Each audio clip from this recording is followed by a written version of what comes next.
We feel it first, and Ian Bishop, Ali was bowling, Mark Taylor and David Boone, I think, opened the batting. Bishop bowled the first ball, and Mark Taylor leave alone. I caught the first ball, behind wicket and said, "Yes, Junior, this is the real thing now." Playing a test match, playing for West Indies. All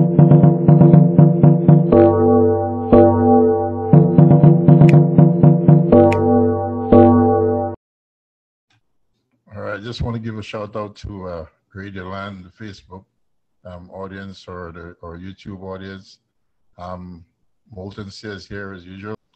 I just want to welcome Junior Ninja Murray or Yeah, Junior Randolph Murray for now. We'll get into the ninja later on. Brother, it's a pleasure to have you here on the program, and to share your story. We're all big fans and I heard you said you're proud of what you've achieved and coming from a small island to another small island, man, you made us proud even before you made West Indies team. So, welcome again to our program. Yes, thanks for having me here. Thanks for having me. I appreciate it very much. All right. And like we always say, one of our disclaimers is that we're in no rush. So, don't miss out anything in your story that would that would make us, excited. So we just want to hear your story. It's a very simple story, not much, Now, man, it must be something special about the story. So, so from now, just take me back to where, it all started, for Junior Murray in terms of cricket. Well, it all started way, way back when primary school, secondary school, as we call it, Grenadian boys secondary school.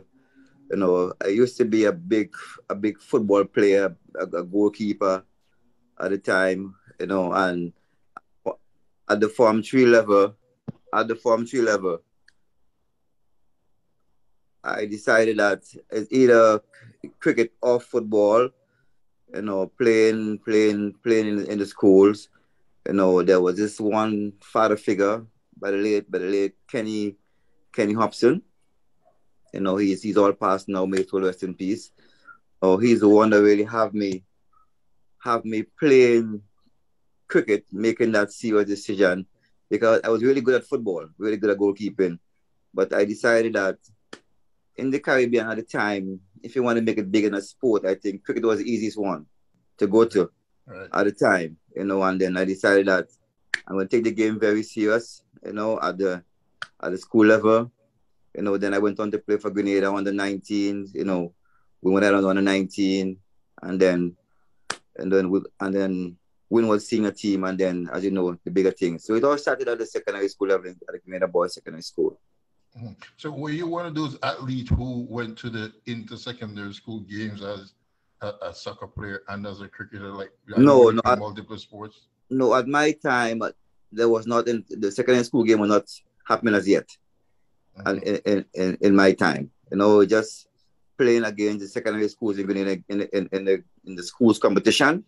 Mm-hmm. Yeah, and our school, we were really dominant in that competition. We were doing very well. We used to destroy all the other secondary schools, the Grenada Boys Secondary School at the time. Right. So not having per se, because obviously you're the first Grenadian to play for the West Indies, and I know there are a lot of other talented Grenadians who played for Windwards, and they were very instrumental in the Windwards team itself. At that time, at the secondary level, were you dreaming West Indies cricket at that time, or it was From the time I decided to play cricket, there was only one team I was seeing. I was like a horse with a blinker. Like, all I could have seen them straight ahead, and my aim was West Indies cricket team. Because once I decided to play cricket, at the time was only West Indies cricket team at the time. So I decided I'm going to give it my all, work very, very hard. At the time, there was not much happening, but I took on my own and put in my work, do what I have to do, fitness-wise and everything, and it all happened. Mm-hmm. So you would have gone on to represent the West Indies under 19? No, I never played West Indies under 19. I played, at that time, I was unfortunately enough, I was not selected for that team. I went to Australia at the time on the West Indies under 19. But I played for Grenada under 19 and Windward Islands under 19. Never played for West Indies under 19. Yes. Right, because I was a bit confused because when I left home was around 1991, but that was his first time I saw you in St. Vincent. You came with the Windward senior team, but you were really young at that time. So we all wanted to see like who is this Junior Murray, because there was the buzz in the Windward Island about this wicket keeper. He's bad. The man is just bad, you know. So just watching you warming up at that time in Annisville, I think it was Windward Island versus Guyana. Oh, okay. I think the buzz was Downley Joseph at that time was knocking on West Indies' door. West Indies doors, as you came in, and everybody was just excited to see this young Junior Murray, you know. So you moved on, and how comfortable when you reach Windwards, because you had to feel like what people don't realize, you had to feel like, you know, a couple of boots before you actually went into the West Indies team to even try and fill a larger boot, which was, you know, Fusion. So when I got into the Windwards team, at least there was the likes of Ignatius Caddy who was Caddy who was there. I know I had to wait my turn. I got my turn. I played alongside the great like the Lance John, I said the Danley Joseph, the Julian Charles, you know, my own local players like people like Steve Mahon, you know, Raw Lewis, all those guys, you know, Ian Allen who played for West Indies team before me from St. Vincent. Yeah, you know, it was you know like a stepping stone, you know, towards bigger things.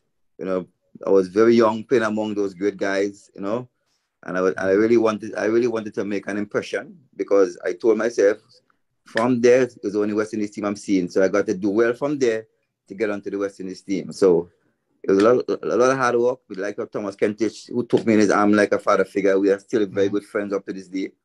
You know, those guys guide me along. You know, when I was never I would kid, all willing to learn, and you know, I was trying to achieve my dreams.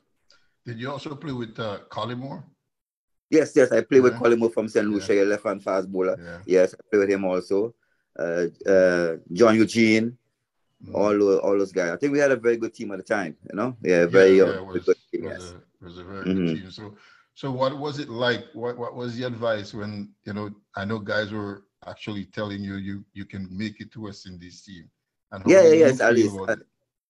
Yes, I was very comfortable. I think the guys took me in their arms, you know, and you know, and really guide me along, you know. At least the only thing it's all about putting in your hard work. Performance was the key. You had to perform, because at the time when I got into the team, I had to wait a long time to get onto the West Indies team, because the likes of Jeffrey Dujan, all those guys were playing still. David Williams. So I had to keep playing, keep performing, you know, because, you know, I couldn't just get in a West Indies team just like that with Jeffrey Dujan and David Williams, all those guys wrong still. Telstan Payne was also all those guys were wrong still. So I had to keep performing at a very high level. And I said, at least, no matter what, I'm going to keep working, because I want to achieve my goal, and my goal is to get to West Indies team. Well, you made us all proud when you made any Windward Island man, for a matter of fact, who made West Indies team. They made us proud in that sense, because, you know, like they always term us as small island.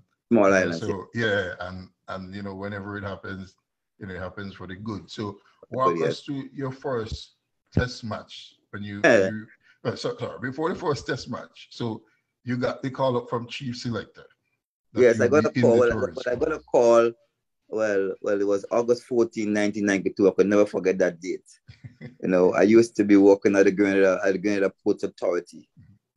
You know, and there was this. I had a good season around that time. I had a very good season. Got a few hundred, got a few double hundreds. And I was working at the Grenada Port Authority, and there was this guy in Grenada. He was president of the Cricket Association in Grenada, Walter St. John, who was like another one of my father figure, you know, and he came. I saw him coming to the Port Authority and on the port, and then he was so happy, and he said, Junior, you made it. And we both hugged in the middle of the port, and we were both in tears. You know, we broke down crying right in the middle of the Port Authority, because I know to myself that was my utmost dream. That's what I wanted to do, you know, and it was really, really a proud moment. I could never forget that day, August 14, 1992. I could never forget that day when I heard my name, when I was selected.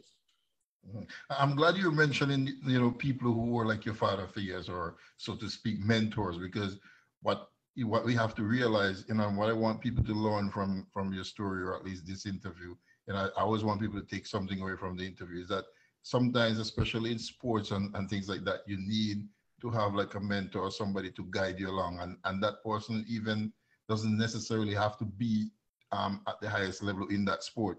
You know, just like you said, a father figure, someone to advise you, because, you know, a lot of things, and being a young man yourself, a lot of things could have been going through your head, you know, and you could have gotten carried away and stuff like that. So you need those things to make you stay focused, you know.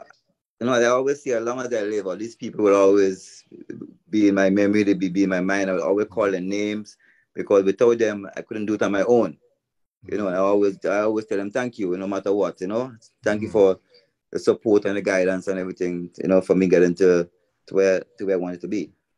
Right. And ever since I've seen you, every time I see you, you look very humble, relaxed, and content in whatever you're doing. You Well, know? that's me. That's me. Yeah. I'm a very, very, very easygoing person. You know, that anybody who knows me, always pleasant. You know, and nothing to worry about. You know, I have life, and that's the key thing right now.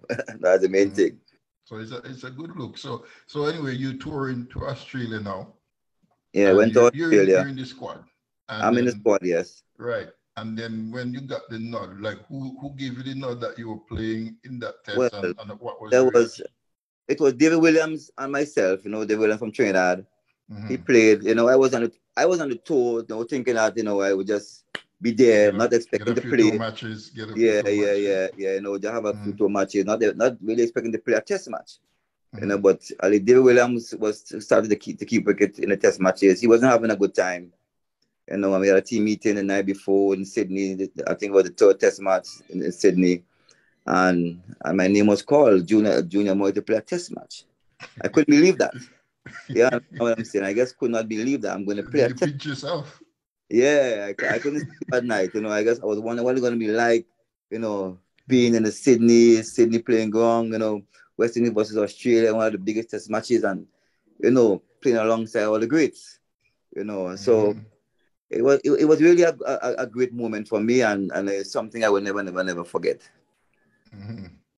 And okay, so the morning of the test, so did you sleep at all though? Like, or did you Yeah, have well, I dreams, got some nightmares? sleep, but you know, I was awakened in between. You know, Mm-hmm. probably excited or nervous. You know, to get there, get to the ground, go through the routine. You know, when the toss, you know, whenever we were on the field or first, and you know what it's like. You know, and I was always aware that during that time, you know, the people in the Caribbean back home, they all support us, listen on the radio. So I was very aware of that and very conscious about my performance. You know, wanted to have a good game so that I can have a good start at my international career. Mm-hmm. Forgive me if I'm asking all these questions, you know, because No, you it's know not we a all problem. I had dreams of playing for West Indies, so I just want to know like what the feeling was like, you know, and the reaction. And of course, we know social media wasn't that popular at that time. So At did you get a the time. chance to call your family and Yes. You call back home on the phone and tell them, yeah, I'm going to play a test match and you know, and all those things, you know. So I just couldn't wait, you know, for that morning to get up for that morning to walk out on the Sydney playing ground and I represent the West Indies, which was my biggest dream. mm-hmm. And you give us the moment now when you feel, because I don't remember if you guys feel it first or I think we if you feel it bat it first. first. Yeah. We feel it. We feel it first. You know, and you know, Ian Bishop, Ali was bowling. You know, Mark Taylor, and David Boone. I think opened the batting. Mm-hmm. You know, and you know, when you know Bishop bowled the first ball, and you know, and Mark Taylor leave alone. I caught the first ball, you know, behind wicket and said, "Yes, Junior, this is the real thing now." You know, Mm-hmm. and this is what you've been one could do for all your life, you know, playing a test match, playing for West Indies, and you're here now, you know. Mm-hmm. Nobody can take it away from you now. You're here now. So all you got to do now is to perform, keep performing, you know, keep doing what you got to do behind the stumps. It's test cricket, another game of Mm-hmm. cricket, but it's at the highest level now. So you got to be on top of the game, you True, know. true. And I got my first catch, you know, Ian Bishop bowling to Mark Taylor, caught behind Junior Murray. So, and then I really realized that this is what you've been playing for. This is what you've been dreaming about. You Mm-hmm. know, so I'm here, and I think I had a very good game. I had a good game Mm-hmm. behind the stumps and in front of the stumps also. Well, yeah, I mean, some people, some wicket keepers wait, you know, forever to even get their first catch, you know. Yeah. So, and to Yes. get a catch, you know, from, you know, it must be memorable from somebody like Mark Taylor, Yeah, somebody yeah. you can never Ian forget, Bishop, yes. And the bowler is Ian Bishop, Yeah. so you arrive. Yes, I've arrived, yes. Yeah, and what was it when something like that happens to, like when you got your cap, who gave you your cap and what was Well, the message? at that time was it not like no, it wasn't like getting a Yeah, cap, you're right. just everything had been so different from way back when to now. Like now you get a cap, someone presents a cap to you, but at that time it wasn't like that. We just normal go and play, True, There was yeah. nobody really presenting a cap to you at that time. And did you have like mentors in the dressing room, like people who take care of you? Well, I was very close to the people like Ambrose or the Benjamins, like at the time, Desmond Haynes and those guys was playing at the time. Keith Atherton, Courtney Walsh, who was at the time, he was my roommate, Courtney Walsh. At that time, so these are the guys I spoke very close to. Even at this time, Courtney Ambrose and I are very still close friends. We still call each other. We still keep in touch. Courtney Walsh, I still communicated with most of the guys. So these are the guys I looked up to and stood very, very close to at the time. True, and that must make it special for you because you actually rub shoulders with legends, the great men. of the game. Great. Yes. And at that time we had one of our coaches were like Rohan Kanai. At that time, Mr. David Holford was manager of the team at the time. So we had some good guys. I had some good guys around me, some very, very good guys. Patrick Patterson, all those guys, and then they on the team. Wow. So as I said before, Ian Bishop, So right, Carl, so you would have kept to some of the fastest too. Yes, fast bowlers. Not forgetting the great Brandler who also was there. I played too, and if you remember that Brandler, the 277, that same test match, it was one of the, I always say, one of the best innings I've seen Brandler play. I know he made a lot 400, 500, but I think for me, that 277 one of the best innings I've seen Brandler play at the time. Definitely. Junior the Ninja Mario, thanks for coming on to our show. I'm gonna take you back because we do this thing for you to give people not what you achieve now, but what you were before you achieve. So the first time I heard the name Junior Ninja Murray or Junior Murray before the Ninja wasn't in cricket. Was on the 23 Grenadian national team. Tell us about your football career. Yes. Well, the football career, Alice, I always say it's something I love. Even up to this day, I still love soccer. I still love football. You said I played for Grenadian on a 23. Remember that? That's the first time I heard that name, Junior Murray. I was playing football here for Grenadian on a 23. It's a game I used to love. I still love. I used to be goalkeeping in school, at my secondary school, Grenadian boys secondary school. At least I think if it was like no, I think I would have an international career goalkeeping. I think I was good enough to be, at a very high level. But I said before at the time, football was not happening. Nothing was happening in football at the time. And the reason why that came because I'm still do soccer refereeing. Right. Okay. And so I used to follow the soccer games in Grenada, sometimes St. Lucia, even Trinidad. I used to follow that Saturday college league in Trinidad. Right. Okay. And so that's why the first time I heard that name, Junior Murray. But bring us back to your cricketing career now.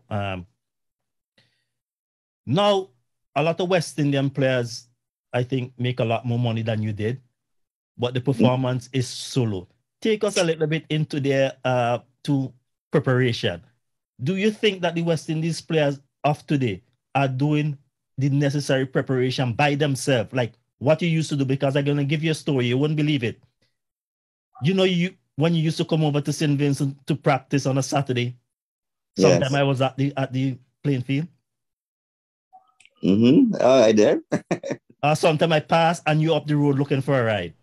Yeah. Okay. So I know how hard you work. Right. And I know you went to St. Vincent alone. I'm going to give you one story before we go in. That football game you played in Georgetown, I know about it. You know about it? You goalkeep the first half and you played out the second half. Yes. Okay, well, you're well aware of what happened, man. So, because I follow you around. And the people who talk to me about it say you are such a humble guy they didn't even know it was Junior Murray. I like to keep my feet on the ground. So it says to me that you are such a true Caribbean man, and we can give you a passport for St. Vincent and the Grenadians, but you didn't even do that. You played some cricket in Barbados. So tell us all about your interaction with other people throughout the Eastern Caribbean. Well, to be honest with you, I have a problem at least with people around the Caribbean. I play cricket in Trinidad. I play for a club called Freestyle in Trinidad. That's the Ravi Rampal team, Ram Narayan team, Freestyle in Trinidad. Barbados, I played for Banks. I played with Banks. You know, I just said I played wherever I played. I played in Jamaica. I played in Jamaica for a club called Kensington. You know, and wherever I play, at least people just gravitate to me because to me, I'm a very simple person. You know, I love life. I keep myself very humble. Keep my feet on the ground. You know, I do what I have to do. If I can help someone, I help them. If I can't, I can't. But you know, I always believe in living good. Because life is a very funny thing. You never know what will happen to you in life. So I always believe in living good. And I think probably the way I was brought up to my parents, I think it have a big part to play in the way I'm now and even before. You got the name Junior Ninja Murray. I think I know a little bit about this story, but you tell us about it. Well, I think I got that name in Jamaica, playing for when I was under 19 in Jamaica. And when the spectators up there saw me standing up to the stumps to the fast bowlers, you know, getting stumpings down the leg side, stumping outside the off stump and have the batsman in the crease at least. They were wondering, because I think probably they never saw that before. And I think that's where they said, I got a name from. They said, this man is a ninja, you know, and the name just stuck with me. You know, and I think in my playing days, I think one of my best stumping, I can never forget that, is off your own Vincy and Ian Allen. In my songs a bit away, but I didn't know Ian is a fast bowler. And I stumped hole and hole down the leg side in Barbados. And people were wondering, I don't think people wonder what happened because the base came off in so much of a flash. I don't think the umpires really saw what really happened, but it was one of my best stumpings in my whole career. You know, since I was watching cricket, there's 2 wicket keepers in the Caribbean that excite me, and I get my money worth every time I go and watch Michael Finley. Yes, I think he have a big part to play in my development too. I went to a course at him in St. Vincent, a coaching course at him in St. Vincent when I was a bit younger, under 19 too. And I think, you know, he's one of another father figure again. I think he's one of the guys I respect a lot. He's wicket keeper, and I think he was a very great wicket keeper.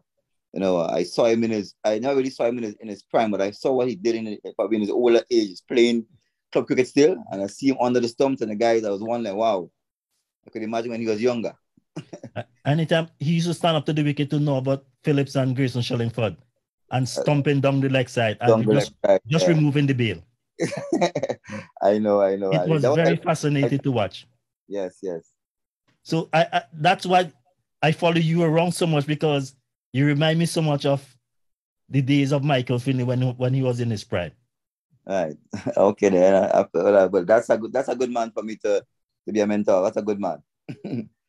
Yeah, and outside that now, your first century in Test cricket. How that came about? Because it seemed when you now started your career, I don't think you were putting enough emphasis on your batting. So on the batting, yes. I think that was one of my downfall. At least keeping was not a problem, but I think, you know, batting was a bit, you know, not too much where I wanted it to be. But things happen. I got a few hundred in the first class hundreds, and then I got my first Test 100 in New Zealand. You know, I always say, Courtney Walsh, thank you very much for giving me the opportunity to make that 100, because we were doing very well. And if you remember in that game, Jimmy Adams, Brian Lava scored 100 also. We scored over 500 runs. Yeah. I was going guns. I was batting pretty well. I got my 188 balls. You know, that's how quickly I got 100. And you know, after I got 100, you know, at least Courtney Walsh, we declared and went on to win that Test match. You know, so it was an innings that I will never forget. You know, it was an innings full of shots. You know, a lot of 6 and 4s. It was an entertaining innings because we wanted to declare, you know, to try and force a win. and it happened, and Walsh allowed me to go on and get 100, and then we declared that we won the test match. But if anybody to ask me, what is the best inning? I know that those innings are good. Your best innings for me is when you opened the batting, I think was in England, and you made that 85. You should have made the century. All right. I remember opening. It all started in Australia when we were struggling a bit, and we decided, and the skipper at the time was Richie Richardson. We were playing a one-day series, and he wanted me to open the batting also, and he said, just go and enjoy yourself. Just do it properly. Just go and enjoy yourself. And I was on top of the order, playing my shots, taking on the fast bowlers, taking on all the bowlers, and things happened. And we started to win from there. And then England again, it happened again in England, and it was, these were the good old days, I think. And then after that, we see some of the test teams start to do that, and send up someone at the top to enjoy themselves, play some shots, and see if we can get some runs in the first 15 overs. And, it paid off for me at the end. But in England, I think that was in England, and you started from the first ball. Yeah. And for me, although I said you played a lot of good innings, but this is the one I can never forget. Right, I know. Okay. I think my best innings I think I played, it was regionally, Winner Islands versus Guyana and Grenada. I scored 218, and I batted for 2 days, and I thought that was a great innings. Pass you back over. One thing I want to say, nowadays, a lot of our players, I think, personally, do not put in enough effort into the fitness. Well, I'm going to say like you too. I'm going to say that too, because you see, like in our time, no one had to tell us to get fit. We never had a fitness test. We just used to enjoy being fit. We just enjoy, training, putting in extra work, But I think to me, the guys are just too relaxed. They get things a bit too easy, So I think they don't really know how to work hard, because in my time, like for instance, Kalupa and I were very close, and for instance, like if a team go to train for 1 o'clock, we leave the hotel at 12. I'll go run 15, 20 laps around the park, train with the team. All right, do everything with the train with the team, and then when the team finish training, we stay back and we run back to the hotel. These are the kind of things we used to do, and we used to enjoy doing that. The kids at the time used to do that also. We used to, just love training. And even up with the day, I still get up in the morning at 4 o'clock and still go train. Okay? It's part of me. And I just love doing it. If I don't do it, I don't feel right. Do you know Keith Atherton mother is from Leyu? From Leyu? Oh, I never knew that. Yeah, his mother is from Leyu. Oh, but okay. Saying that, I watch a little bit of the regional cricket here, and sometimes I saw a guy like he's on 30, 40. I say he's gonna get out, and the reason why, he looks very tired. He looks very tired. Yeah, lack of fitness. Yeah, and once you're not fit, fully fit, at least your brain is not going to function properly. You're going to get tired, and you said you're going to get out, because you're not mentally and physically fit enough to go along. Sometimes when I play, sometimes I used to be playing, I play a whole game, I keep for 2 days, I'm not tired. Because that would be, once you put in your work before, at least, I think you will go through the games and the series a bit easier because you're fit.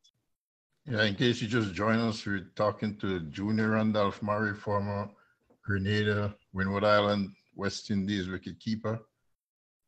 So Junior, like on the fitness level, I think I heard a story that you and Ron Lewis alone used to be practicing sometime. Yes. Alice. I give you a story about the wall of myself, Alice. I came from a tour. In Australia, I think, and went back home. Went up to the Royal Village. He lives in the countryside. I live in the town, and I saw this little guy bowling his leg break. I wondered who's this guy? Who is this guy just spinning a leg break? I call him. I say, come stay with me. We all stayed with me for a very long time. We stayed together. I took him to stay with me. We trained together. We said, Junior, I want to be like you, Junior. I want to play for West Indies also. And to make a long story short, fortunately, he did play for West Indies. He was the second player to play for West Indies. And Wall and I, we trained, we do everything together. We used to train on Christmas Day. We never had a holiday. We train every day. Every day we put in our work. We make sure we put in our work, because at the end of the day, you can do whatever you want to do. but you got to focus on your job. Make sure you do what you got to do to be a better batter, better physically better, and everything. So we went on to do that, and up until this day, he's manager of the West Indies team right now. We talk every day. We still talk. We still communicate. He still respects me a lot because I think he's like, he's probably see me like a father figure now. I had a lot of father figure, but I think he see me like a father figure. Well, that's good. You're passing on the mantle, Yes, yes. And that's what I'm saying. You probably don't realize how those little stories reach people like me back in St. Vincent, because I think when I heard that, and I think then, because Other Pope would have succeeded you, right? Yes, it was a Pope, yeah. Right.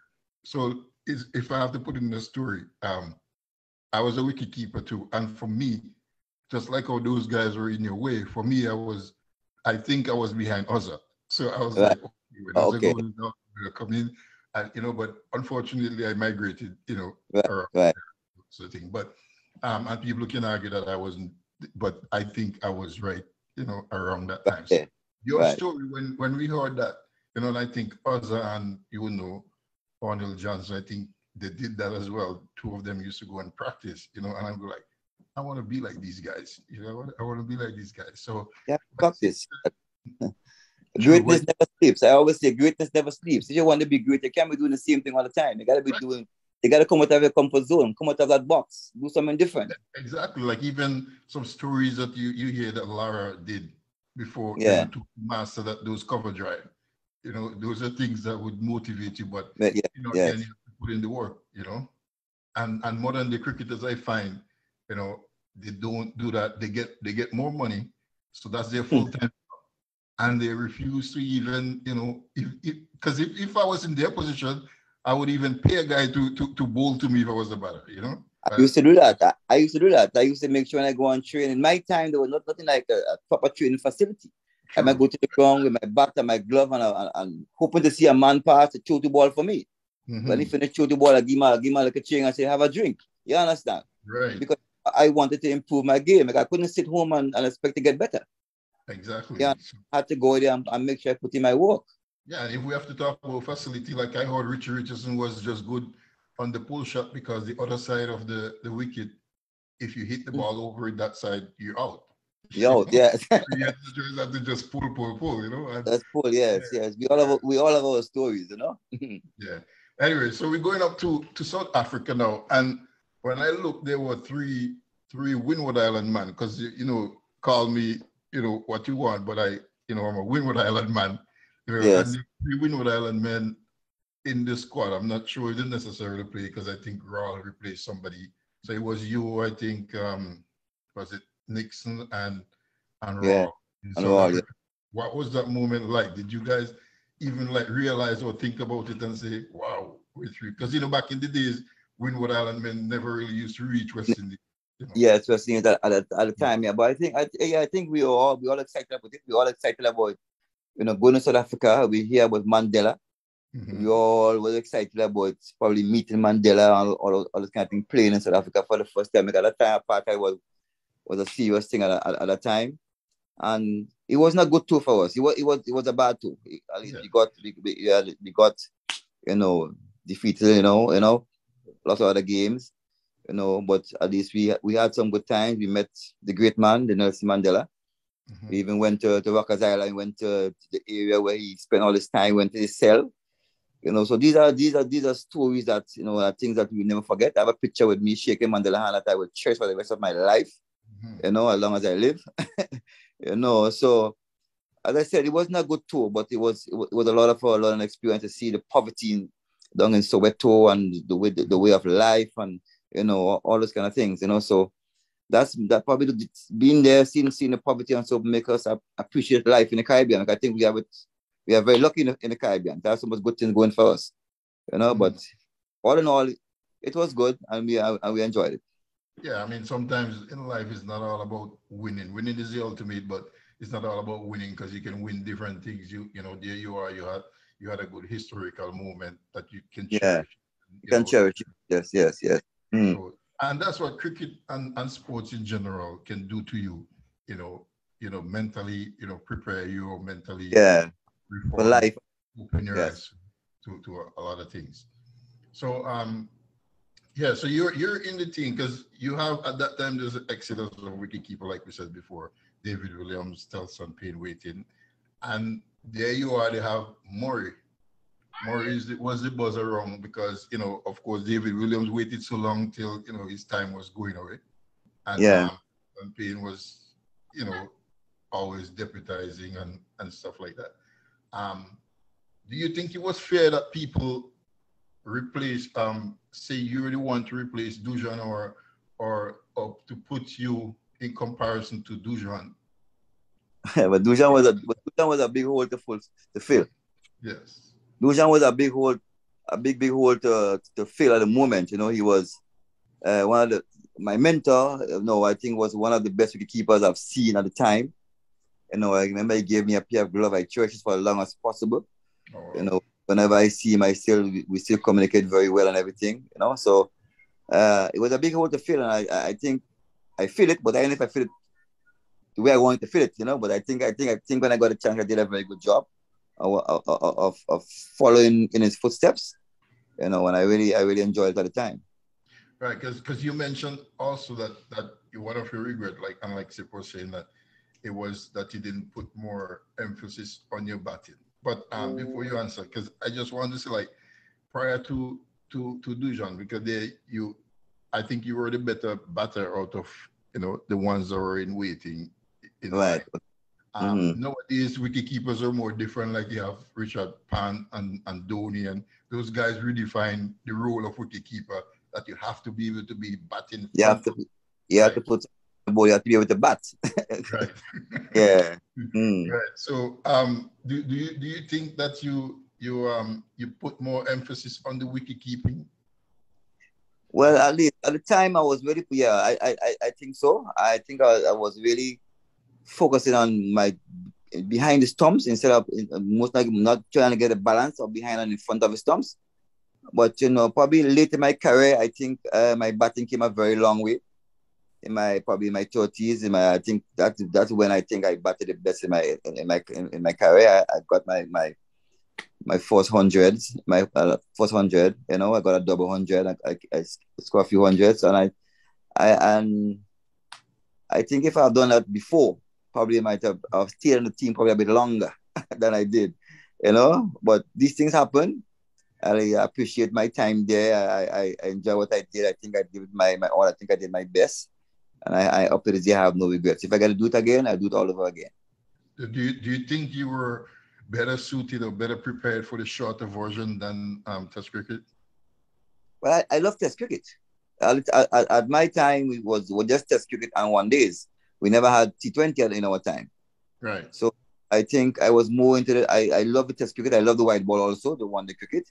But I think Test cricket is, for me, was the ultimate. I think Test cricket will make you or break you. I think the longer version that is big man cricket, and I think I really enjoy playing Test cricket. Even in the first class, I love the 4-day cricket. I like to bat long. I like to be over there doing my thing. Yeah, I think most people like that. But the reason I ask you that because management would have seen something in you because in the shorter version of the ODI, they put me up top, and they put you up at the top. Well, if you realize in cricket these days, most wicketkeepers are very aggressive. I don't know if because you see the ball so early. Right. Okay. It leads me to a question that I want to ask you, and maybe you can answer it. In the present West Indies team, right? Do you think they're using the wicketkeepers in the reverse? Like, for example, I'll give you 2 examples. I think Joshua De Silva is competent enough to bat early in the top. Lately, he has been showing signs of improvement with the glove. But for me, if Shai Hope and Joshua De Silva are going to be in the same team, why not give Shai Hope the glove and let Joshua De Silva open? Because I think he's a natural opener.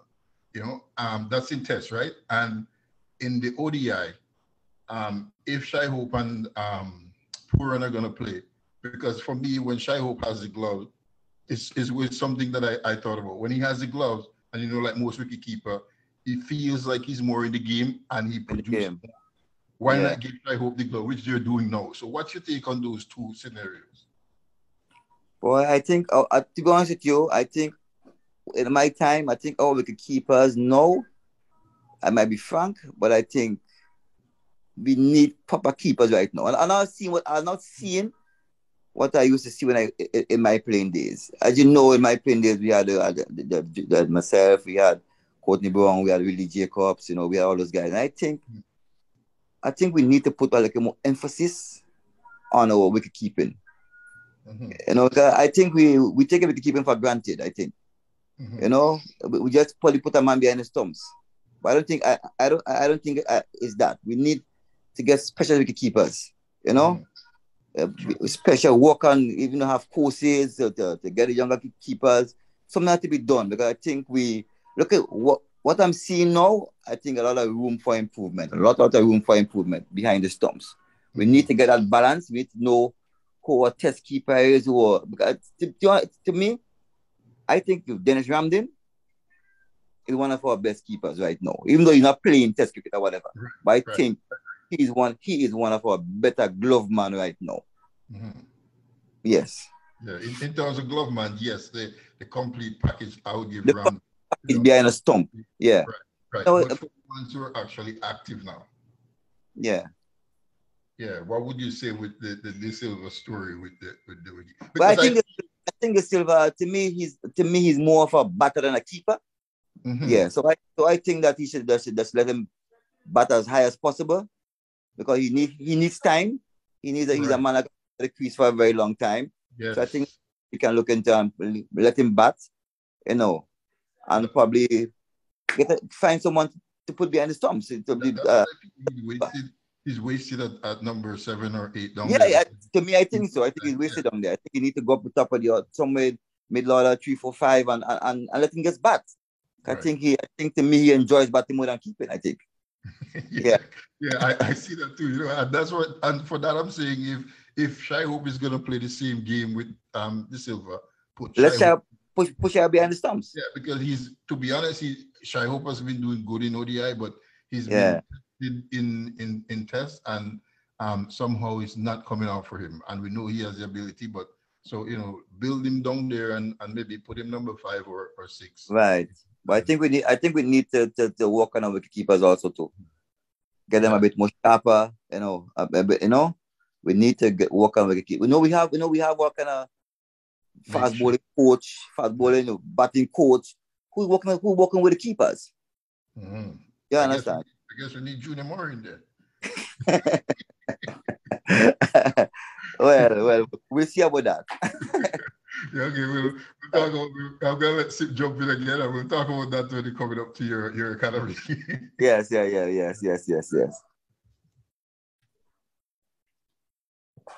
Mr. Ninja again. Here we are. I'm gonna pick it up from there still. Yes. Go ahead.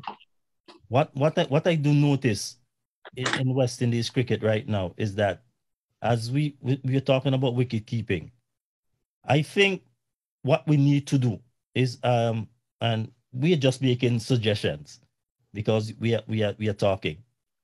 I think there are a lot of people out there who can wicket keep, but we need to put some, as you say, some emphasis on our wicket keeping, and we need somebody to teach our wicket keepers.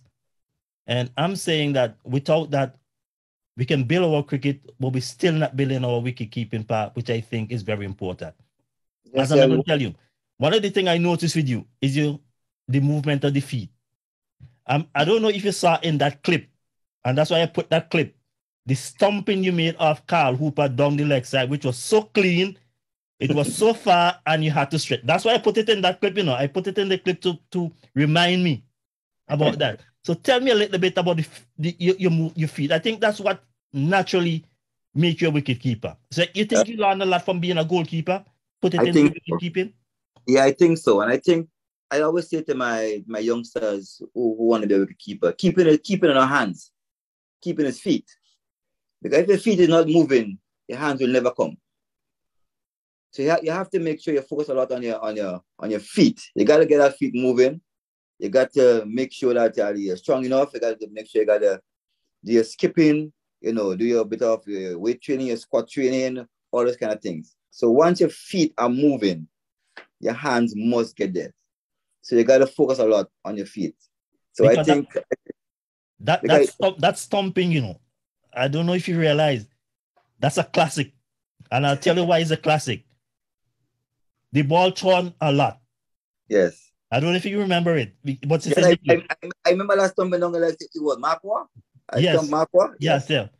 That ball thrown a lot. You did not fumble to catch it. And you still had to reach back to break the stump. That's when you put in your hard work before everything coming easy in the game. I'm telling myself, is this a plan between you and Hooper? No, it was never no plan. It was no plan. I just keep my eyes on the ball and what the ball is doing and move. At least I think that, and stay as low as possible. I always believe keeping, once if the ball is not bouncing, then you're not supposed to come up. You stay down as long as possible. And when the ball is bouncing, then you rise with the ball. It's all about getting that kind of coordination going. If you look at most keepers now, they have a problem now of getting up too early, and that is a problem.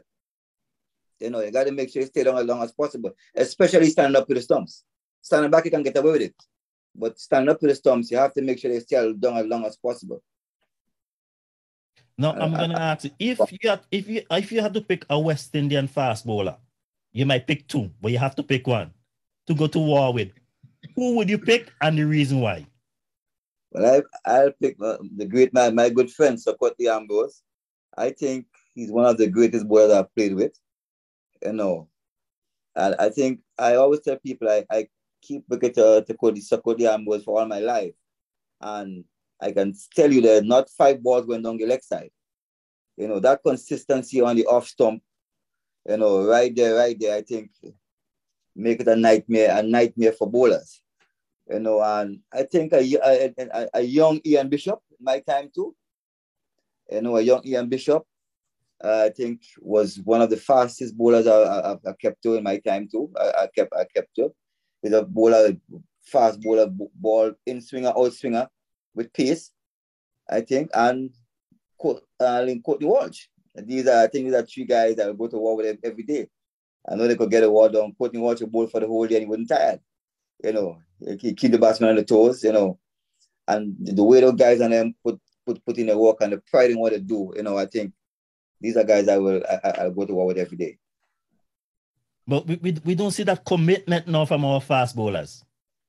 Well, at least as you say, different times, and the guys, I think the guys don't take pride in what they're doing. I think if you take pride in what you're doing, then you're going to put in your work, make sure you do it properly. Because I always believe when I used to be playing, I always concerned about the people back home, how they react. Because once West Indies are winning, the Caribbean are happy. Once we are losing, the people all over the place. So I always make sure that whatever I do, I try to make myself happy, the people back home happy. I think that is a key thing. You got to put pride in what you're doing. And in my time, I had to make sure I stay on top of my game because I don't want to give another one my game. I got to make sure that I perform at a very high level, do what I got to do, and then, so I'll be there for as long as possible. Now, when you return back from Australia after your first step, what was the atmosphere like in Grenada? Wow. That's the story. That's another story again, speaking to my mom when I was in Australia, speaking to my mom back home, she told me, Junior, they're planning something for you.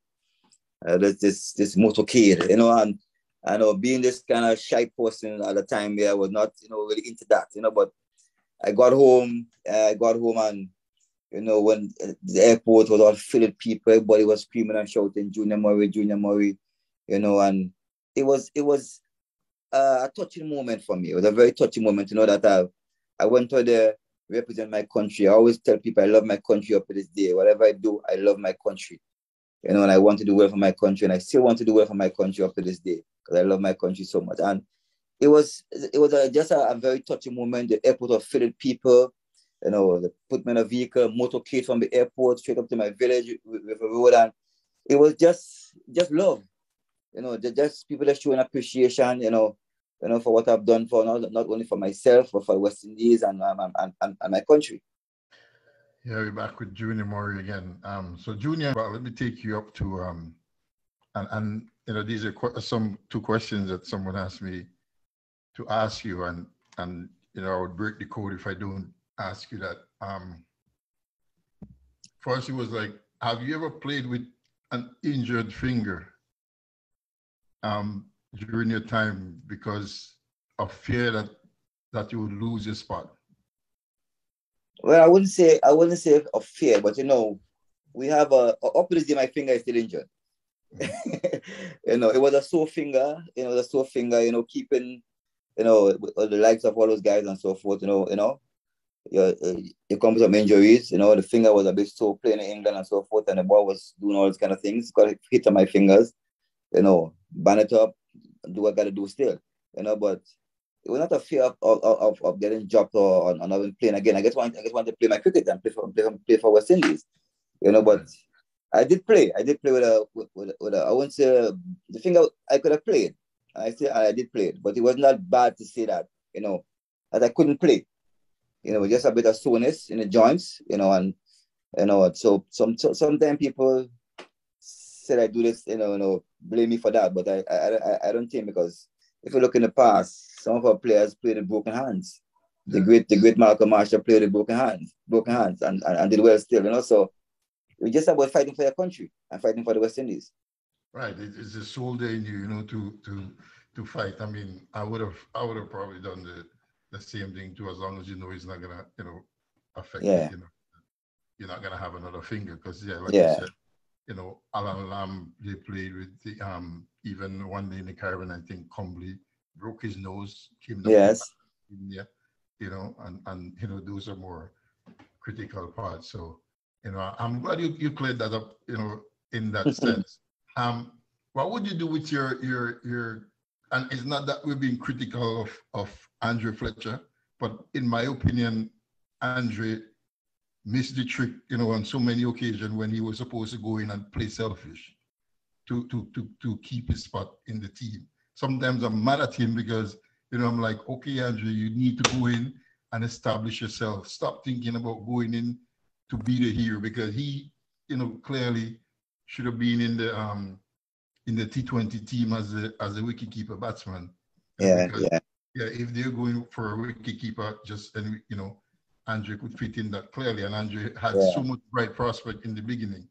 Yes, he missed the trick at some point in time. But I think probably as a team man, only play for the team, and sometimes it could be very detrimental to you. If I give you a story with myself, I playing for Windward Islands. I told myself, Junior, sometimes you gotta, as I said before, you gotta be selfish sometimes. You gotta put yourself first sometimes and bat for yourself first. And the team, at the end of the day, the team will benefit. Okay, if I bat for myself, I make 100. I think the only way the team will benefit. So, but I guess probably he just was best playing for team, and probably sometimes these things happen. I know coming from the small island, all these things, probably some other person might get more chances than what he got, probably got more games and so forth. But, I guess that just being him, and I hope probably he learned from that and probably give him a chance again. Probably he will do something different. Are you close with Andre in that sense? Yes. I'm close to all those guys. I'm close to all those guys. The Devon, the Raw. We're still close. We still live as one. We still, help each other along the way. It's one love. Because Andre has so much potential, and I feel that he's one of the guys should have established himself also in the won the team. I think have him as a T20 specialist. To me, I think Andre is a special guy. I think his hand-eye coordination, what he does, I think he's just a special kid, and from since he was young, so he just different, he just sees the ball and hit the ball, but I think probably he get like old, but he's maturing a bit now, so probably you might see sometimes him doing certain things a bit different now. But I think when you get in your 30s and mid-30s, I think that's when you really mature, and that's when you play your best cricket. I think so. I think that I did it. I think I played my best cricket in my 30s. I learned a lot from the game and learned to do things different. When you're younger, you're just crazy and excited and giddy-headed, and you just want to get out there and do things. But I think as you get older, you mature a bit and you do things a lot different. Unfortunately, in the West Indies, they write you off in your 30s. So, Yeah, I know. Very, very unfortunate. Yeah. I mean, look at Kawaja now. Kawaja came at 35, and look what he did in the last test. Yeah, I know it. Yeah, but Andrew, I think in general, Andrew should, because he can stay at the crease and he can attack the ball. I don't know why. Once he applies himself and be a bit more patient, because he has all the shots in the book. He can score ones at will. Even though he block a made over, he can make a bat down the road. Right. So as I say, it's a learning experience, and I hope that he learns, and he can come and do things different. I'm just gonna jump in here a little bit. At 15 years old, Andrew Fletcher was in St. Vincent and hitting big six and do at Jail. Yes. I know that. At 15, 16 in Grenada, you were doing the same. He's just a natural, talented guy. He's just natural. He's just born to do that. He's just born to play cricket. It's just a gift. Yeah, like you say, I hope he can realize that and get a second chance, like most other cricketers, in the region. Yes. So yeah, tell me before we jump into your academy, tell me like briefly what was the relationship like with Brian Lara in the latter stages of it? Now, at least Brian and I are very good friends. I can never forget when Brian broke the record, the 375. But Brian and I was rooming at the time. Oh wow. We were rooming at the time in Antigua there when he broke the record. And up to this day, we are still good friends. When I had my birthday celebration for my 50th birthday, I invited him. He came. And we still communicate. Up to this day, we still communicate. So it's at least I always say in my playing days is one of the greatest things I see a batsman I've seen pick up a bat. I think Brian was a special guy. I think looking at him bat, I think he's something else. And I think he's one of the greatest I've seen in my time. But all the likes of Shiv and so forth, but I think Brian Lara, I think I've seen a lot. Even Tendulkar at that time in the era of our time there. But I think Lara is one of the greatest things I've seen pick up a cricket bat. I think so. I absolutely think so. In my time, at least. In my time, yes. I never got to see Sobers. Never got to see. Yeah. So, we were blessed to be around in that era. So moving on, after international cricket, Junior Murray has opened his own academy. You want to tell us about that? Yeah, well, the love for the game and the love for kids. I decided when I finished playing cricket, I want to give back some of the cricket. I think if you look around the Caribbean, everybody's having like a soccer academy with kids, but not much people are doing cricket with the 3-year-olds or 4-year-olds and take them from the foundation, from the roots. So I decided I'm going to go into that, and it's something I'm doing up to this day. In fact, yesterday I had a session again yesterday. And it's something I love doing. I want to give back something to the kids, to see the kids. I want to produce some of the Raw Lewis, some of the Junior Murray, some of the Devon Smith, and some of the Fletcher, So I'm doing it at the time, and I'm doing it with a passion. I love it, and the kids love it, and the kids really enjoying it. And I have some really nice kids doing some things that I can't imagine. When you have a 6-year-old boy and like Chinaman googly, you wonder. At 6 years old, you wonder where he learned that, what he's doing that. You understand what I'm saying? So you just gotta, nurture them, show them the basic from early, as they get older and things, then they will take it from there. But doing it now from a very tender age, I think I'm enjoying it at the time, and I'm doing it with a passion, and the kids are loving it, and they're coming out every Saturday morning. I do it every Saturday morning, and have fun with them, and they really enjoyed it. So you opened the doors to be in the first first Grenadian to represent West Indies, and now you opened the doors for kids to learn the technicalities about cricket. What age do you start from? I start from 4-year-olds. From 4 years. You take it from early, at least 4 or 5 years old, having a kid at 4 or 5 years old, you can't teach them anything for long, because at the end of the day, they want to play. Right. At that age. So you just teach them one little skill, not for too long, let them play, and they keep coming along, you just gradually put more into their heads and so forth. And I'm telling you, it's not an easy job. but when I come from there, I gotta go and sleep because I'm tired. The kids have me busy, But I love it and I enjoy it. I have kids that move on to play for Grenada since I started. Grenada under 15, Grenada under 19, and they're a bit more mature now, and they stay with me. So it's a process, and I'm hoping to produce, someone else again to wear my own cap, someone else to play for West Indies. So that's my ultimate goal now, to see that some of them move on to Grenada team, Women Islands team, and onto the West Indies team. So I do it for as long as possible. As long as I have health and strength, I'm going to do it. It doesn't matter. I always tell myself, one child will make me proud. It doesn't have to be 10 or 11. At least one child will make me proud one day. So I'm just doing it with a passion and doing it as long as I can do it. True. And if one from your academy goes onto West Indies team, you'll have a big smile on your face, I'm pretty sure. I'm very proud. I'll keep smiling for the rest of my life. Yeah. And that's the ultimate goal. Right. What's the oldest you've ever had in the academy? But I keep them. I have some of them at 20 now. So some of them at 20, on the 19. And the thing about the cricket in Grenada now, most of the kids kind of cling to me. And I don't want to really boast about it, but the kids attached to me for a reason I don't know. You understand? You don't know, Julia? Come on, you're an iconic. You're the force, like you said. Nobody can take the force from you. It's like Brian. Nobody can take the force. He's the force man to reach 400. Nobody can take that away from him. So that is true. That is true. So I'm very close to the kids, and the kids are very, very close to them. Even the young guys, on the 19 guys, and all those guys, I'm very, very close. They're very, very, very close to me. So I walk along with them. For as long as possible, and keep them in line, teach them the basics. The fundamentals of the game. And the key thing, the discipline, the respect. Not all about cricket alone. Because I always tell my kids and two things that will carry you around the world when money can't take you: discipline and respect. And once you have those two things, you could go any part of the world and feel comfortable. People will appreciate you and love you. True. Before I pass you over to Sid, let me ask you, how do you see the state of Grenadian cricket or in relation to windwards and windwards in relation to West Indies cricket? How do you see us, Windward Island, even starting from Grenadian cricket coming up, prosper? What's the prospect? What does the prospect look like in the future?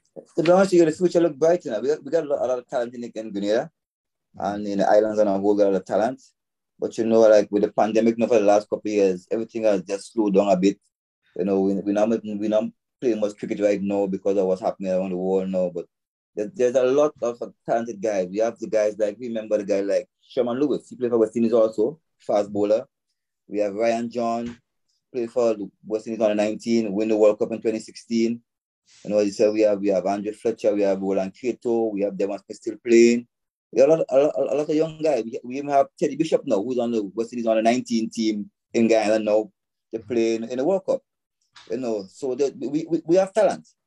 Very lot of guys, but I think they got to be a bit more hungry for the cricket, a bit more committed to the game, a bit more love for the game. Not just love what the game gives them, but the love for the game is important. Because if you love something, you're going to give it 110%. You understand? So I guess I always try to instill that in the guys. Love what you do. Put pride in what you do. Because that's what I know. Growing up playing for West Indies, love it and put pride in what you do. Yeah, in this time, everybody wants an IPL contract. So as soon as they get out there, and it's funny enough, it's so sad because nobody want to play Test cricket anymore. Everybody want to play short version, 20 overs. You understand? And it's all about a dollar sign. You understand? So everybody gravitate to that now because they want to get rich quick. You understand? But at least times have changed. The world, everything will be different now. So everybody looking forward to the dollar sign and making themselves rich and happy. Exactly. Cippy? Junior, do you think, I know there's a lot of talent in the Caribbean. We can't get away from that. Do you think that most of these guys are making first-class cricket a bit too late? Or do you think that the coaching system is really giving us some bad habits when come to the way we approach our cricket? I won't say that, you know. I think a lot of time, but I think it's down to the players. To me, you could coach someone, you could do everything you could do, but at the end of the day, I think it's down to the players to make a difference. You understand? Some of the guys, being around some of the first-class players, when you look at how they operate, you wonder. You understand? You know what? In my time, I come to cricket ground, I like get there, want to change my clothes, get out there, run around to lap, do something. But the guys now will come and sit down with a phone in their hand, take your time, change the clothes, If the coach blow the whistle, nobody moves. You understand? And to me, that what I've seen in cricket now is a very sad situation. Because I think we need to get the guys to be a bit more hungry. There's so much in cricket to play for now. To me, they're very comfortable where they are now. They're very comfortable, so they're not putting in the effort to get to the next level. But I think we need to get the guys, and they have to get in themselves to be more hungry for the sport and to be more hungry to do well and to represent the West Indies. Because I can remember in my day, sometimes I come down to the Arnesville playing field, and you basically there all morning. Yes, training. There all morning. I got to train. So because I want to be better at what I do. So I want to know our modern players putting in that kind of effort for their own personal development. No, I don't think so. I don't think they're putting that. I don't think so. I think they're very comfortable with what the coaches do, what the coaches do to them, what the strength and conditioning coach give them. I think they're very comfortable with that and they settle for that. But I don't think so. As I said before, greatness never sleeps. If you want to be great, if you look at the great players, the Michael Jordan, the late Kobe, look at how those guys operate. You understand? Those guys keep training because they want to get better. And the consistency in the performance, you have to put in extra work. You can't just be comfortable, with just doing the basic. If the coach said they run 10 laps, you should be able to run 20. Because you should be ahead of the coach. You're supposed to be ready for the coach. So that is just my way. I may be old-timeish, but that's just my way of saying, my way of operating. But that's the way we're supposed to be, because as I tell you, I still do a lot of refereeing here in Ottawa. Mm-hmm. And one of the things I notice is that they have the 4-year-old and the 5-year-old, and that's where they start with these kids. Right. When I now came to Canada, some of these kids could even kick the ball. Right. Mm-hmm. But now, between the 15 to the 10-year-old, the standard has risen so much. Right. Because they start with these kids 4 and 5 years old. And I'm really saying compliments to you to start your academy with the 4-year-old and the 5-year-old, and now you could identify certain players. Right. And I know you're going to keep them under your wing until they reach that part for the West Indies. Yes. But I hope when you let them go to the West Indies that they can continue putting in the necessary work for themselves. That's where it's supposed to be. That's supposed to be the goal, because you can't get to that point and then sit down. You got to get there and you work even 10 times harder. You understand? Because, these days you fail one time, somebody else take your spot. So you got to make sure you keep a game up high, performance is high, and it should be on top of your game at all times. Now, the Windward Islands, I think they moved the system to Grenada. Yeah, the volcanoes. One of the volcanoes in Grenada too. Yeah, the base in Grenada. Yeah. So give me a little idea what you think about the preparation. Just your personal opinion. Well, I've been around them for a while. I think they're working hard, but for me they could work harder. I think the Windward Islands team is one of the fittest team in the region. I think they're really putting the work. The fitness trainer who's there and the coaches, they really put in the work. They really work hard. We have the likes of your guys, the Qatar, we have Kevin Hodge, we have Alex, all those young guys. They want to be like a father figure there with them still. The Ryan John. So it's a bunch of young, talented guys. Andrew Fletcher is still there with them too. So I think, playing in my time, we always have a problem with batting, making runs. We could bowl at any team. You understand? So I just hope that in this upcoming season, we're going to start very soon, sometime in February, I think, early February, that we can really, really put on a show because they're preparing very hard. You know, they're preparing very hard, so hope that we can go there. Bowling long team not a problem, but I think we need to put out our runs on the board. Batsmen to apply themselves, you know, put out like more pride in what you're doing, you know, and bat for a whole day. At least it's 90 hours in a day. That's a lot of balls for a day. So once we do that, I think our cricket can get up there and focus a lot on our fitness, you know, putting a lot of our extra work. I think we need to do that also. Once we do that, those simple little things, I think we can be a force to reckon with in the first class season. Because, as you say, I don't think the Windward Islands throughout the years had any problem bowling a team out twice. No.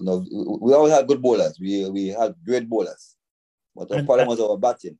And if you put an average together, the average against the Windward Islands would have been like 200, 250. But when you notice, as you say, our batting now doesn't compensate for that average. So as I always say, if Windward Islands could find 2 or 3 batsmen who are hungry for runs, nobody can beat us because our bowling is always our top priority. I think right now we have a few hungry guys. We have, if you know, Kevin Hart from Dominica. I think he's a very hungry guy. He wants to get up to. He had a couple West Indies tours, but I don't think he has played as yet. We have the Alec Alizair, the youngster from Dominica, also like a young left-hand guy who was also in the World Cup a few years back. So I think we have them, but just for those guys to go there, apply themselves, and put the runs on the board and be more consistent with doing it. We don't want to have one score now and then the next 2 weeks you get another score. We got to be more consistent.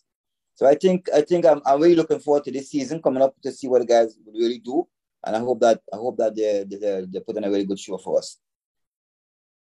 And with the like of Devon Smith, I know he's really somebody that these guys can look up to and patronize.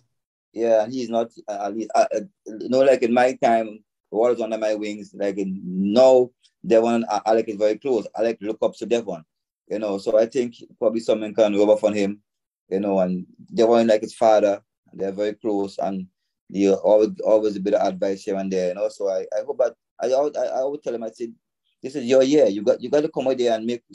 You can't knock on the door again. You got to go there and march down the door now. Make hundreds. You know, 50 and 60 not enough. We got to make hundreds now. You know, so I hope that they will do that. Because I remember somebody asking Devon Smith his consistency, and he was talking about at Christmas when everybody having the Christmas dinner, he's out training. He trained, yeah. Devon is still a fit guy. He trains a lot. He's still keeping himself in shape, you know. I think he's trying to keep up with me, you know. but I can see that a couple of years in his batting, you know. Even though he reached 100, he's so relaxed. He's so relaxed because he's up to this day. Devon still trains every day. Every day he's in the gym doing his work. He's running here and there, you know. You got to keep yourself in shape because if you're not fit, at least fitness right now is a big thing in sport right now. There's so much cricket being played right now. So at least people got to look after themselves. They got to look after their own fitness. They can't wait for the team or the coach to come and say, do this. You got to look after yourself and keep yourself in shape. Because I'm having a problem with West Indian players who are failing fitness tests. They know what the criteria are.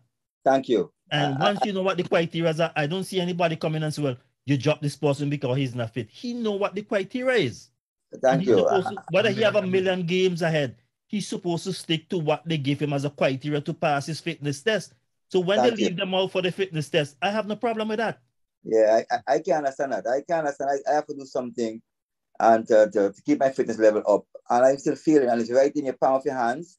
You know, you can just mark out 20 meters, have the app on your phone, you run it. It's something you can do every day. And you're telling me as a professional, you're feeling that something is wrong. You know, in our time, we didn't have no test. We just train and keep ourselves fit. And we used to enjoy being fit. We used to love it. You know, so I can't understand it now, but I just hope that, you know, that those guys can look into themselves and probably put a bit, I always say, I might be saying the word all the time, but it's my motto, pride in what you're doing. You have to put pride in what you're doing. Because I can tell you, I still do a lot of refereeing here, and every year I have to pass a fitness test. A fitness test, yes. Mm-hmm. Every year I have to pass a written test. I know what the criteria are. Right. So although it's cold now, and you can't go out and say it's cold. How are you going to prepare? So you have to go to the gym to get your preparation together.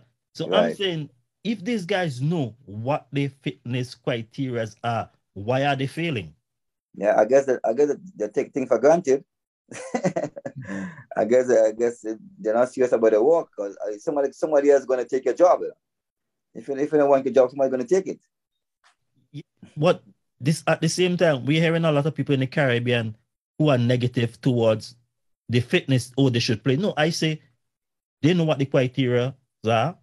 If they're not fit, leave them out. I say the same thing too. You gotta do what you gotta do. You gotta be a professional. And everybody say the word professional, but they don't understand what the word professional means in full. Yeah, it's all along something. Professionalism is an all along something. You know, what you eat, what you drink. You understand me? You got to look after yourself. It's a lot of hard work, because yesterday we had Ezra Henderson. You know, he's the Vincy, he's the head coach now for the Chicago Fires. And basically we went along this route yesterday. And he's saying when he now started, at the end of the game, the professional people are staying back behind.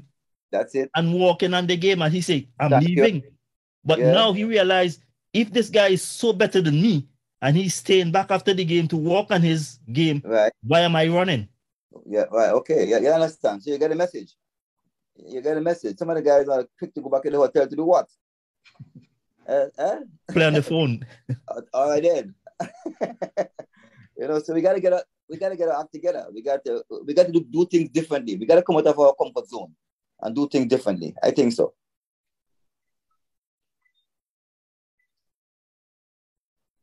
I'm gonna pass it back over to the host. I know sometimes you press a button and he doesn't respond. Yeah, I know. It's okay, Cippy. I'm just to jump in about the fitness thing. Like, you know, we all know, you know, the players that people are talking about. So that certain player, if they want to groom him for captaincy, that's my take on it. If they want to groom him for captaincy, and they have money, these guys, they have money more than what guys like you would have made, Murray. Yeah. Right? Yes. Yeah. They have money. So, like Sip said, if you know the criteria, then why aren't you preparing yourself? Pay a personal trainer, because the reason why they have to deal with, you know, certain players that way is because they want you to come good. They want you to represent West Indies, and they don't want, you know, like a mediocre captain. You can't think fitness, and everybody is watching. Let's say guys like Cornwall. Cornwall is always a big guy. His standards are going to be different. He is consistently, you know, and he's performing. So, and you don't because Cornwall is big. That doesn't mean that he doesn't pass he doesn't pass the fitness criteria. You know, a player cannot be failing. Okay, you fail once, like Sip said, and then you know the criteria. You cannot be consistently failing, you know, and you almost failure, even the regional board fitness thing. So, you're just telling me that you're not serious about your job. Exactly. And if you want to be a fit, whoever you are, imagine what West Indies can get out of you. Yeah. Yes. Do you imagine I still train every day? Well, exactly. I still go to the gym 5 o'clock in the morning. I'm first man in the gym. You know, because I think fitness is to be part of you as a professional. Of course. And I'm not playing now, and I'm still into the fitness because I love it. And fitness goes into your mental side too, also. Mental side, and it's a lifestyle, you know. So yeah, if you watch guys like Kohli and them, they cut out certain things out of their diet because they want to. That you have to do those things. That's why I'm saying the word professionalism is a all along. It's not just cricket alone. It's all along. Yeah, exactly. The thing you eat, the thing you drink, the way you live your life, you know, your sleep, which is so important. You understand? All those little things. Yeah. So what do people really expect out of your academy? Well, at least to produce young cricketers for Grenada, to produce another Roy Lewis, another Devon Smith, you know, another Junior Murray, you know. So that's the whole idea about it, you know. So it's all about development. It's not an easy process. You won't happen overnight, you know. But I'm sticking with it, you know. The kids are responding. The kids are coming forward, you know. So that's just the whole gist of it. And I love what I do, and that's the key. And I have some good guys around me, some good coaches around me that works along with me also, you know. So we all are on the same page, you know, all about producing young cricketers for our country. Right, because I think you guys have the whole package in Grenada. You know, you have wicketkeeper, you and Fletcher, You have fast bowling, Pascal, and don't forget Sherman, Lewis, Ryan, John. We have a lot of guys. And in the batting, you have Devon and those guys. Yeah. So you guys are on a good track. I think if you get serious, you can have a CPL team in Grenada too. I saw somebody was asking you that, and you welcome it to Grenada, you know. Yeah, I wish you can have a CPL team. Probably gotta take it to the Prime Minister and see what happens. Well, your Prime Minister is big on cricket, right? So I'm big on cricket, yes. So I think probably I can just have a discussion with him without this concern. That'd be good because it might be a few more opportunities for the Vincy's as well. All that, yeah. Yeah. Mm-hmm. Now, have you ever contemplated or think of running for any office or any position in West Indies cricket right now? Well, not really. To me, I'm more into the coaching, into the giving back on the field. I think that's what I love doing. That's what my passion is. I can help someone, bat properly, or to my young keeper or something. I think everybody have the area, but I think that is my area. I like to be on the ground too, with the youths and so forth. So you're not currently involved in Grenadian office either? No. I'm more involved in the coaching aspect. Okay. Yeah. And let me ask you this, like I always ask most people: if someone was to take a page from your book, what is the page you would like them to take? The discipline part of me, the discipline part, but I think, and the respect. I think that two, as I said before, that 2 areas in my life, I think it goes along with me, helps me a lot. Well, I don't like to boast about it. Wherever I go, people love me because I respect people. And I'm a very disciplined person. In my lifestyle, people always tell me, Junior, I want to lift 150. I say, no, I don't want to lift 150. I just like taking care of me. You understand what I'm saying? Right. I just like taking care of me. People, I'll be 54 on the 28th of January. And people don't really believe that I'm 54. Yeah, you still look in shape, man. That's why. Yeah, I do my training every day. Every morning I get up, I go exercise, and do what I gotta do, take care of myself. Because I think I want to be. I'm dealing with kids, and I want the kids to take something from me. I don't eat anything foolish. I try and do the right things. So that's one part I want people to take from me, and it's that discipline part and that respect part. I think that they carry anybody far in the lifestyle, in the career, where money can take you. Mm-hmm. And before I wrap up to pass you over to Sip, how would people get in touch? I know Grenada is very small, but how would people get in touch with you on social media? I'm not really a social media man. I'm into the academy. I have an academy page on Facebook. Junior Moy Cricket Academy is on Facebook. Right. And my number is 1473-416-9566. I'm not into this big social media thing. I'm kind of private kind of guy. I don't like this social, all this kind of thing on social media. Yeah, at least the academy is on social media. So yes. That's good enough for thing. My brother Junior, it's been an absolute pleasure, man, talking to you. Yeah, man. Yeah, we learned a lot from you. As that's our goal, for people to learn from the program, learn about Junior Murray. I just want to thank you a million for sharing your stories to us, and hopefully we can chat again in the future, and sometimes we can come on and talk a little bit about West Indies cricket. So yeah, man, anytime. It's a pleasure. It's a pleasure being here. You got my number. You can contact me anytime. I'm here anytime. We'll pass you over to Sip now. This is not the first time. You had to book. You had to book another one. So this is not the first time. So because, as I said, you didn't realize you're somebody that I knew. I realize that. I was always sometime down at Annesville when you're there. So, and I spoke to even some people in Jamaica as well. Right. When I was doing my research. And I think it's 2 places that you can go and feel comfortable in Vincent, Jamaica. Even Dominica also. The lovely Dominica too. Right. You're talking about your age. I'll tell you this. I was listening to one of your interview while driving from work. And I had a couple co-workers with me. So they were asking, he sung like a young boy. I said, no, he's over 50. So your voice alone make, as you say, fitness keep all that intact. All that intact. It keep your voice. It keep your voice.